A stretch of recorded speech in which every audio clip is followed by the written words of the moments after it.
All right, Ian, we are 3 weeks off of E3. It seems like it was a year ago. Um, and Everything was longer ago. There was a lot of great presentations at E3 that happened. Nintendo had a great showing. Microsoft had a decent showing. Actually, there weren't a lot of great things. Limited Run had good stuff. Yeah, Limited Run did. You're right. Then there was the Intellivision Amico 10-minute presentation that happened. And I remember I said, I should probably redo my quote or edit it in. This is going to be a weird turning point. Now that there's a public face to this marketing campaign and to this console. Oh, yeah. That was delayed twice, about to be delayed a third time. That was supposed to come out October 10th, 2020 originally. That now you're going to have mainstream games media picking this up or following it and be like, what the hell is this thing? And starting to look into it. And it's happened at much quicker rate than I thought. Jeff Gertzman talking about it with Giant Bomb. Jeff Gertzman on Giant Bomb. Ars Technica, which we'll get into a bit more. Digital Foundry has talked about it. I can't even keep up on all the places that have talked about it. And there's been some, and as of this morning, before we started to record, Sam Mekovich from Ars Technica released a full article, a very deep article, going into the behind-the-scenes stuff of the Amico and what's going on with it and where a lot of question marks lie. The article does a beautiful job of basically covering every point. And I'm not saying that they listen to us, but I'm just saying it covers everything that we've been saying the whole time. Sure, covers everything. So we're at with some new details as well. We'll get into, and we've already seen not even the response to this, but just Sam talking about it on Twitter before this article. We've already seen Tommy try to jump into replies and try to pull the. And we've heard that they have certain people from Intellivision have contacted other journalists. Yes, I hear things. Yep. I hear some things. Have contacted other journalists to give them the old song and dance routine of you don't have all the information. You need the insider info. Or you're listening to the haters. And I just, before I let Pat jump into the article, because I'm just tired. I'm tired of the Amico. I just want to point out again that if you need to do that, you are failing on a base level as a company because we're absolutely supposed to be able to form opinions off of the information that you have made public. This goes back to the beginning, the very beginning of people coming all after the us. way back to the very first time I talked about it, all the way back to me getting a real weird feeling about this and Tommy himself. If we can't go off of what you've put out to the public, then what fucking good is what you're putting out to the public? But Ian's wrong. There's no physical. He said there's no physical media. There is. Remember, that was a big thing. We're still waiting to see What? your physical media. Is there? We should have taken a bet that there was physical media by the truest sense of the word. We'd be winning that. By the way. All right. So this article encapsulates a lot of things that we've rambled about for years, but then added something we'll get into, which is very important. There was a dev portal that was accessed, and all the information, it seems like it was either dumped or was accessible to this journalist to really get into the nitty gritty of what is finally the hardware specs of the Intellivision Amico, what the specs are, what the system on the chip is, what the costs are of this console, and what are the weird philosophies being touted for the devs to follow. So this information is new. That we have not heard before, and that's why I think it's important to go. But there's also things that we've touched upon that are important here that we'll go into. So this started with Sam talking about the stock photos that were super unprofessional. If you don't want to call it false advertising, fine. To Photoshop your console over pre-existing consoles at a major trade show event, okay. It's at least it doesn't build confidence that you have that, and it's lazy. It's fucking lazy, at least. It's lazy. If you have a real console, hire a photographer or get your own fucking cell phone and snap pictures with a couple of models then versus photoshopping. It's fucking lazy to do that. I'll say that. It's lazy. Either it means I don't think it's the biggest concern. It's lazy, at least. It's lazy, and where I do think it becomes a bit more of a concern, I realize that other companies use stock photos, as I've said in the past. It's simply because we have not seen anything. We have not seen what Tommy thinks we've seen. We have not seen we have not seen boot ups. We have not seen extended. Oh, we live saw gameplay. a boot up that was a minute. Yeah. Remember, but like that he claimed wasn't a minute. We timed that. We did see that. So it's. But there hasn't been a lot in sort of the public So eye. when there hasn't been a lot in the public eye, you would hope that the photos that you would see would be official photos of people holding the actual controllers. 4 months before your release and 8 months after the first release. Again, if these were stock photos, like at an original presentation at PRG 2017, I wouldn't care. Okay, but we're way past this is what the console's supposed to appear like in use. We are far past that point. We are at the point where we need to see these being real in everyone's hand and examples of them being for your E3 video. For your E3, this isn't, we're way past proof of concept at this point. So talked about that and he got pushed back on that. So this summary is so good because it really gets into why there's not a market for this console, because you're competing in a price category with the Switch. So to picture, imagine an online flash gaming portal full of mostly flat 2D game designs with a few 3D twists and visual flourishes, and you get some idea of Amico's visual aesthetic. That breaks it down right there at its surface. You are paying for something at $250, $300 that you're competing with Nintendo at that point. You're competing with Microsoft at that point, at those price points, where we're talking worlds of difference of quality there. Sure. It's like, it doesn't make any sense. Intellivision has been frank that Amico was built with budget-priced gaming in mind. Its official specs page makes that clear, with performance numbers that resemble lower-powered Android smartphones. Lower-powered Android smartphones. This recent leak from Intellivision's online developer portal provided concrete specifics about how much hardware power this $250 system and its controllers will eventually deliver. And there it is. We have the specs finally. And the Qualcomm Snapdragon 624 APQ 8053 Lite 8 ARM A53 cores at 1.8 gigahertz.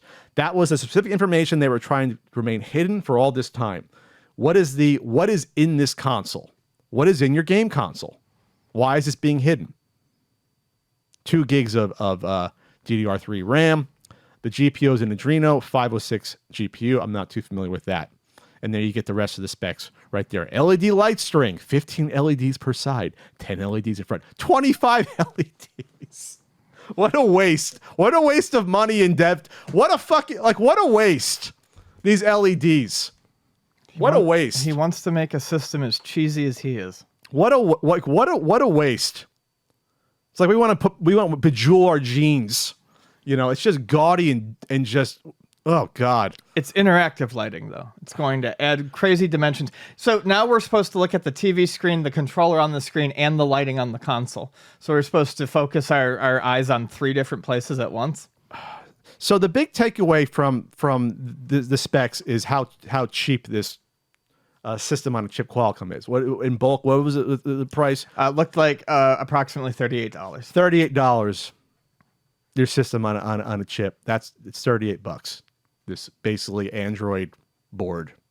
That's what you're looking But at. it's got to be $250. I wonder why it's got to be $250. Well, Profit margin, which we'll get into. There's 2 reasons. Yeah. There's a few reasons. Well, go ahead. Yeah. Well, I can say it right now. What we talked about at the time, I always said earlier on that this was a wholesale play.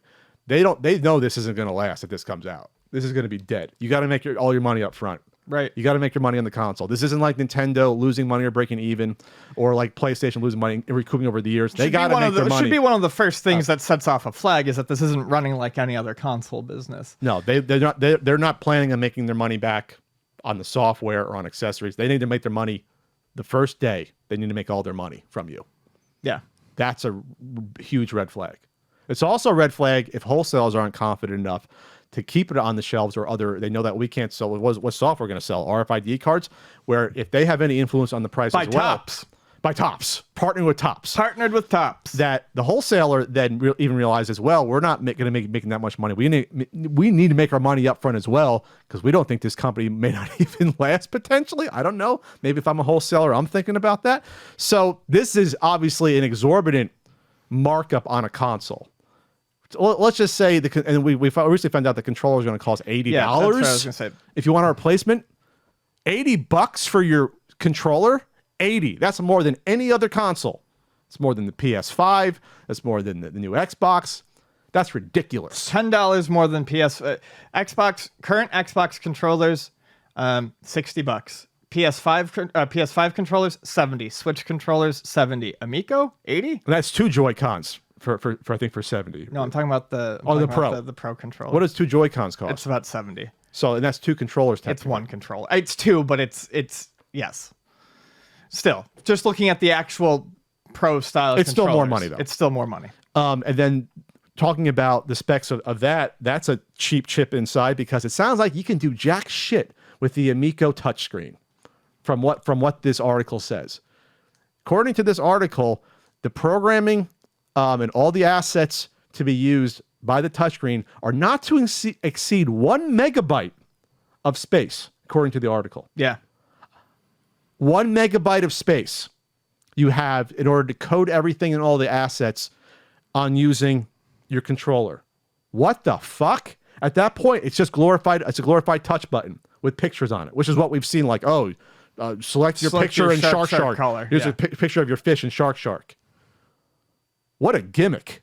That's an absolute gimmick. That doesn't need to happen. You don't need it then at that point. You don't need it. It's not going to add anything truly meaningful to the gameplay. That's insane. See, this is the information that once you really find out what's under the hood, now you're thinking about why are they charging this amount of money for this shit? Because Tommy was told that if it was under $200, it wouldn't look like a big boy toy, so he had to charge enough for it for people to take it seriously. Is that what you think? That's what it was? I'm fairly certain that's been stated somewhere. And that's going to cost him. There's no reason for this to be this high. I've talked about on the past on this show that I'm enjoying the Evercade more than I thought I would. I like the pick up and play stuff. What have I been playing mostly on my Switch? Pick up and play games. I play arcade games. The Intellivision Amico should have been fucking targeted directly to me. I am, for whatever Tommy wants to say, and Tommy would never admit it, I am the consumer who should be interested in the Intellivision Amico. And the price point and everything, it's a failure. This isn't even coming from someone who wouldn't be interested in this thing if it was successful. This is kind of exactly right in my wheelhouse. I love cheap pick up and play games that are quality. This is a little kitschy console, right? I like arcade stuff. This should be something that interested me, and literally nothing about it adds up, and everything looks like garbage. This is the silver bullet right here from their own dev portal. Includes precise specs for various system elements in order to help game makers begin building Amico software before they receive official dev kits. Before listing all of its specs, Intellivision's own comparison makes the point more simply. We found the ZTE Max Pro, ZMax Pro Z891 is a good benchmark test and runs a little slower than the Amico hardware. This model of ZTE smartphone debuted in 2016 at a budget price of $100 unlocked. So the Amico, congratulations, the Amico is slightly quicker than a 2016 smartphone that was $100 back then. Budget smartphone. Back then, $100 smartphone. 5 years ago. That's your comparable spec to this console. That's ridiculous. There it is. Bulk rate's $38 per board. $38 is the guts of this thing. Yeah, the shell costs something to produce. This is, let's just say, okay, this is a I don't know, $55 console. Not counting the controllers, $55 maybe to make this thing. Maybe I'm out of line a little bit, but the shell doesn't cost more than the board to put together. There it is, 1 megabyte, 1 megabyte for the touch screen, 1 megabyte max. Are you joking? I just noticed. So within the dev portal also, just because we know Tommy to be fairly egotistical, this was copied and pasted verbatim from an intro to the Intellivision 10 Commandments. And lo, Tommy did play a mountain of video games, some good and many bad. And after much reflection, he carved into a tablet a list of game design commandments, and he did present the tablets to the people, and he said unto them, "Follow these commandments, and you will make good games, and all will prosper." And there was much rejoicing. The man, I'm going to dry heave, does not have a small opinion of himself. You want to hear what's in these fantastic controllers? The Amico controller, while the Amico controller spec sheet contains fewer details about its specs and power, it does confirm an expressive ESP32 system on chip at its core. It clocks in at 240 megahertz and are advertised as a low-cost way to drive products in the wearables and Internet of Things industries. Bulk orders for ESP32 systems on chip can run as low as $2.50 per chip. That's what's running your controller. So it's the 3 chips, or the board and the chips cost not even $45 between the hardware. We're not counting obviously the gyrometer, the accelerometer, the gyroscope, and that things, but we're not talking about a lot of stuff. The Atari VCS makes this look like the VCS is like the Xbox, One compared to this. Like we're talking about like magnitudes of power when it comes to processing right here. It gets into, like you're talking about the 10 Commandments of game design that they have for this. It's ridiculous, but whatever. It makes you throw up in your mouth a little bit when you talk about it. It talks about the secret sauce of video games is humor, which humor entertains both males and females. Ian, did you know that? According to their dev specs? Did not know about that. This is important, though, about the profit margins that were reported, and this is where it gets interesting. So Sam, it looks like, had access to an investment video that's not public that looked like it was, what was it? I think I saw, was it March or so? Yeah, March 2021. So in there, it is noted in this probably very sketchy investment video that the cut for Intellivision takes, the Intellivision's cut from the third-party sales revenue is around 50%. 50% they're taking from game devs when they sell it. 50%. We're currently in the middle of a years-long discussion about 30% being too high and storefronts that get it lower than that. And Epic Games started it with only doing like 12%. Tommy wants to come out of the gate with 50%. Microsoft's starting to lower theirs. There's starting to be some competitive balance. It's capitalism at work. We want to attract devs to our store, and everyone wins. 50% is predatory. Unless you are fronting the cost to the games in its entirety for this, and you want to recoup your investment, that is predatory 50%. I don't see how any game dev would want to get on board with that, let alone the console that may not sell well. That's ridiculous. And you've got to keep your game exclusive or add shit to it to please Tommy. I got to work on this game, port it over, and add shit, multiplayer, whatever, couch co-op, and you're going to take a 50%. You're also going to tell me, which he kind of touches on, you're also going to tell me that I have to cap my work at maximum $10? Oh, yeah, for the sale. Yeah, the whole thing doesn't make any sense. Doesn't make any sense. I don't see how this would be appealing to any dev. No. Seems very restrictive. Sam does a great job. He recaps the Evil Knievel being a port of an existing Android game. Yeah, one that's 5 or 6 years old. Talks about the presentation, leaned on a few games that are already available as free web games, particularly a series of Sesame Street branded edutainment experiences, again, that are free on sesamestreet.org. You almost can't make it up. Then they talked about this. We didn't touch upon this. On Tuesday, June 22nd, Intellivision's marketing team reskinned an August 2019 promo video tied to that year's Gamescom in Cologne, Germany. So that was like a coming out party almost, or you don't like that term. It was, hey, introduction to the Amico. It was their first, we have gameplay footage of who knows of what back then. So they re-released that video with a new coat of paint. Literally, Tommy's skin hue's different. They did some color correction or grading on that. And they just swapped out those games that little tanner. They swapped out those games that we haven't heard of, like that one with cats swinging swords, or the duck coming out of the water, or they're running Intellivision Man game, stuff that we haven't heard of. They swapped it out with stuff that I guess is probably going to come out, or is more like the stuff that has been abandoned. But why would they re-release a video like that showed nothing, almost nothing new on it? That's what's so weird about it. The timing of that as well. They said that there was a synced video that's hosted them and showed it side by side. That's on YouTube. They linked to that where they're 95% the same video. Why come out with it? It shows no progress in the past 2 years, basically, on even the games that you're showing in both of those videos. Here's another one. It talks about showing new games without showing completed old games is just as bad. It's sure. Last we heard for plans for an Amico exclusive sequel to famed 16-bit series Earthworm Jim came in the form of a brief animation demo reel posted in August 2020. The video includes one character running through a single backdrop, and the project currently has no release date. That was the only mainstream fanfare before E3 that Intellivision ever got, and it was a demo of a running cycle. That was ridiculous. Then there's more about talking about Wii U comparisons in the dev docs, which is really strange. Having a touchscreen and physical buttons and input disc has also not been utilized. The Wii U failed miserably. I don't know why you'd bring up something that like is the closest comparison to your console that you brought up before, but still right. Like, why would you do that? Talks about the input disc. And then it gets into something that I briefly touched upon that we haven't really talked into detail. Since this is a government-regulated SEC, Securities Exchange Commission, regulating now this investment, about the public face of this campaign and investment, and the information coming out has to be 100% truthful if this is something that is SEC regulated.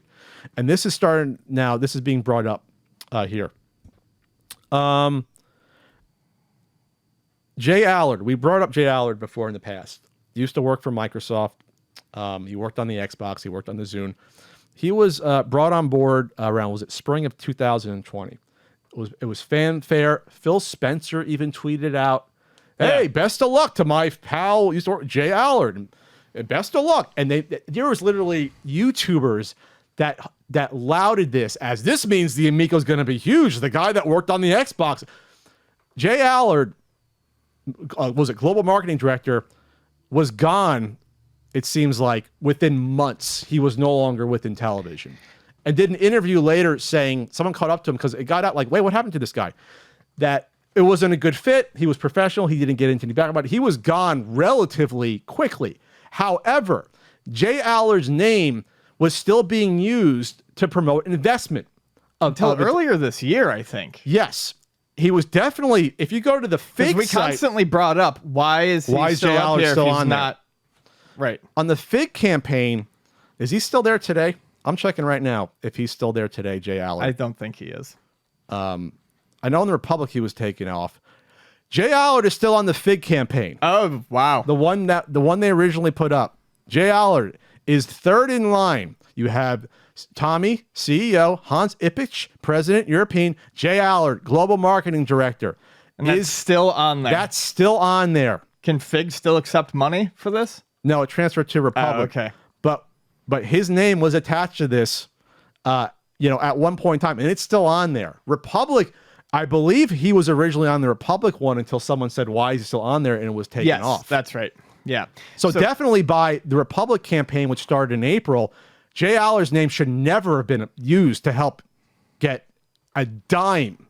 This is an SEC regulated investment. You cannot misrepresent an investment that is being regulated literally by the government. And Tommy's been shady and slimy about this the whole time, saying that, oh, that wasn't what he was contracted to do a couple of specific jobs, and that contract work expired.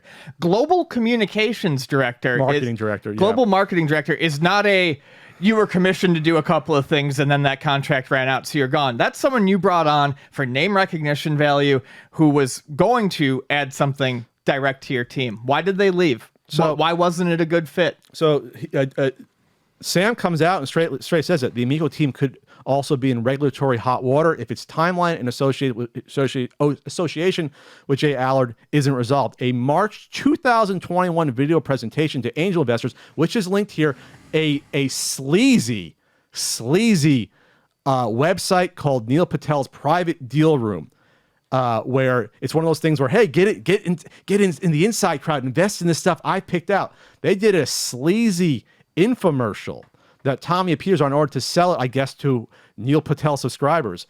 According to this article, it was recorded after Allard's last public statement about Amico and reviewed by Ars Technica includes a pledge, this video, that the co-founder of Xbox has been making huge contributions to the Amico team. You can't do that You can't, if the guy's been gone, you can't say that to potential investors. You can't do that. This is where that's a legal thing now we're getting into. This is where Tommy's trying to buy clout is going to bite him in the ass. You can't do that, Tommy. This isn't just me saying that. You cannot say things like that to investors. You cannot misrepresent to investors. You can't. This can get you into literal legal trouble, stuff like this. That's ridiculous. System was originally supposed to launch in October 2020, 5 months before that solicitation to investors was filmed. By October, Allard was gone. He was gone by the fall. He was gone. Can't do a video 5 months after he got, at least after he's gone, that, hey, he's making huge contributions. Right. You can't do that. And if so, if I'm an investor, I want to say, what did he contribute? Yeah, tell me. I gave you $5,000 or whatever. I gave you 20 grand. I gave you 10 grand. I want to know what Jay Allard contributed. If this is what you're using to pitch to me now after the fact, I want to know. I want to see concrete proof that what he's worked on. That's a fair question. That's not an outlandish thing to want to see. You're using him to get investors. What did Jay Allard work on? Now I'm curious if there's other people that are being either in that. I haven't gone through that entire pitch video, or the other people on the Republic page. I want to know who else is being propped up as being a contributor, and if they're actually contributing. That opens the door. I want to know who's actually been working on this project. That's fair. This is a SEC regulated investment. These are fair questions to ask, Ian. I agree. So the comments are funny because, like, we take it for granted. We've been following this for years. No, I now. know. These are people seeing this for the first time. I wish I was a bit more excited, but it's nice to see this, especially come from a place like Ars Technica that highly respected. But this is stuff that has been known. This is stuff that has been known to people who have followed it, and that's not a knock at any journalist who is just not finding it. It's not. It's just I'm glad that it's finally being compiled and presented in these articles that are far less rambly. Because we're just idiot podcasters. I'm just a shithead who stutters through podcasts. We're just drunken podcasters. Some of the top comments. These are again people seeing this for the first time and giving their unfiltered opinion by being presented the facts from Sam here. The smoke and mirrors talk about Jay Allard smells kind of scammy / chaotic. Yeah.